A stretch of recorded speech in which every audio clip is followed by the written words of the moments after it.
ఖమ్మం జిల్లా కల్లూరు కాంగ్రెస్ నాయకులు ఆర్య వైశ్య సంఘం ప్రతినిధి కాటేపల్లి కిరణ్ కుమార్ నివాస గృహంలో వైరా శాసనసభ్యులు రామదాస్ నాయక్ ఆత్మీయ భేటీ గురువారం నిర్వహించారు. వైరా శాసనసభ్యులు రామదాస్ నాయక్ కల్లూరులో జరిగిన ఒక వివాహ కార్యక్రమానికి హాజరైన సందర్భంగా కాంగ్రెస్ పార్టీ నాయకుడు ఆర్య వైశ్య సంఘం ప్రతినిధి కాటేపల్లి కిరణ్ కుమార్ నివాసానికి వెళ్లి ఆత్మీయంగా కలుసుకున్నారు. గతంలో లోక్సభ ఎన్నికల సమయంలో మంత్రి పొంగులేటి శ్రీనివాసరెడ్డి అభిమాన శిష్యుడిగా ఇక యన్కూరు మండల ఇన్ఛార్జిగా పనిచేసినటువంటి కాటేపల్లి కిరణ్ కుమార్ సేవలను ఎమ్మెల్యే గుర్తు చేసుకున్నారు. గత ఎన్నికల్లో కాంగ్రెస్ పార్టీ బలోపేతానికి కలిసి చేసిన కృషిని స్మరించుకుంటూ కల్లూరుకు వచ్చిన సందర్భంగా ప్రత్యేకంగా ఇంటికి వెళ్లి కలుసుకోవడం జరిగిందని ఎమ్మెల్యే తెలిపారు. ఈ సందర్భంగా కాటేపల్లి కిరణ్ కుమార్ ఆయన అనుచరులు ఎమ్మెల్యే రామదాస్ నాయకును పట్టు శాల్వాలతో ఘనంగా సన్మానించి తమ అభిమానాన్ని చాటుకున్నారు. ఏ సందర్భంలోనైనా తప్పకుండా కిరణ్కు అందుబాటులో ఉంటామని అన్నారు.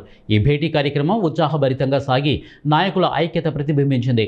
ఈ కార్యక్రమంలో ఎన్కూరు ఏఎంసీ చైర్మన్ గుగులోతు లచ్చిరామ్, మండల అధ్యక్షులు స్వర్ణ నరేంద్ర, ప్రముఖ కాంట్రాక్టర్ అనివిరెడ్డి, గుగులోతు ప్రసాద్, మాజీ వార్డు సభ్యులు అప్రోజు, చందు నాయక్, మోటుమర్రి ప్రభాకరు, మోటుమర్రి శ్రీను తదితరులు ఈ కార్యక్రమంలో పాల్గొన్నారు.